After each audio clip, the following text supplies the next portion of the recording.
Hi guys! Welcome to my vlog!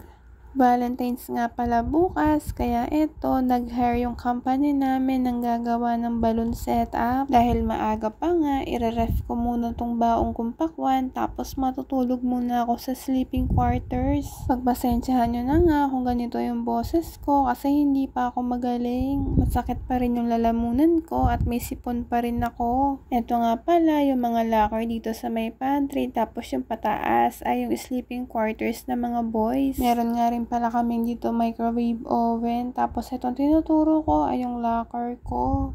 Kinabukasan naman, eto may mga nagtitinda dito ng mga bulaklak tsaka mga chocolates. Ang gaganda pala ng mga bulaklak, kaso may kamahalan. Dahil wala naman tayong jowa, wala naman tayong matatanggap ngayong araw. Bumili pala ako ng chocolate kanina sa 7-Eleven bago ako umuwi para ibigay sa mama ko. Hindi na pala ako bumili ng bulaklak kasi alam ko yung gusto ni mama ay yung nakakain. Sabi ni mama, ano daw yung ganap namin ngayong araw, kaya eto, nag-order lang ako ng mang inasal tsaka ng pizza. Nag-request din pala siya ng halo-halo, ang kaso hindi pala niya nagustuhan yung pizza na in-order ko. In-order ko kasi yung pizza ay yung supreme na flavor, ang gusto pala niya ay Hawaiian. Huwag kang mag-alala ma, sa birthday mo, puro Hawaiian na yung bibilin ko. Bumili din pala ako nitong favorite kong puno ice cream tsaka ng cone. Cheese cashew makapuno pala yung flavor nitong ice cream at kahit masakit yung lalamunan ko, for the go pa rin tayo sa pagkain. Nauna palang dumating yung pizza, kaya ayan, makikita nyo may bangas na ako yung unang kumain kasi yung mang inasal medyo matagal dumating. Share ko lang na yung rider ng pizza ay nag-heads up sa akin na baka mabasa yung box kasi nga umuulan. Kung taga dito lang din kayo sa Minalin or sa Apalit, nag-order pala ako through Dala Food.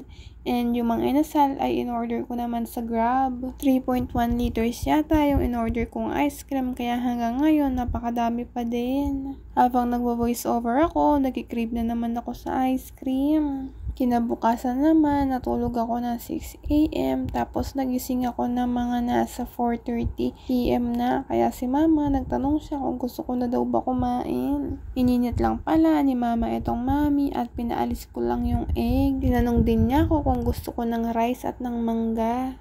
Ito naman ay nung isang araw magbabayad pala ng utang yung kapatid ko, kaya ito nag-bundle lang ako ng tigto 20,000. Yung isang bundle pala ay nasa 12,000 lang, kaya medyo manipis lang. Kaya ikaw, kung may utang ka, sign na to na bayaran mo na. Kung si Neneng B, shoutout sa mga kabataan dyan. Ako naman, shoutout sa may utang sa akin dyan. Bayaran mo na, please.